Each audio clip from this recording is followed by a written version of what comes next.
ako na amani. Mama asiye na amani hatakuwa na maziwa ya kutosha, na kwa hivyo hiyo itakuwa balaa kwa yule mtoto aliye katika hiyo nyumba, kwa sababu yeye naye ataweza kupokea maziwa.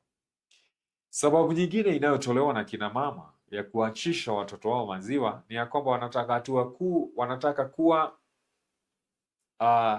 yani ni mambo ya urembo, cosmetics.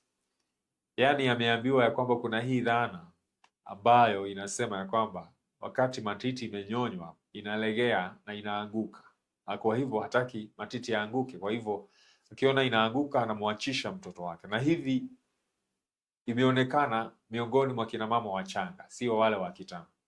Hawa wachanga wanajali sana jinsi watakavyoonekana na watu ambao hawajui zaidi ya lishe bora ya mtoto wake. Jua ya kwamba mtu ambaye unahangaika kwaye, ati utaki matiti yaanguke ili usije ukakaa vibaya, jua huyo mtu ni mtu wa nje. Mtoto wako ni mtu wa ndani, hiyo ni picha yako, hizo ni genes zako. Sasa bona ukasabaratisha maisha ya mtoto wako kwa sababu ya mtu ambaye ni wa nje?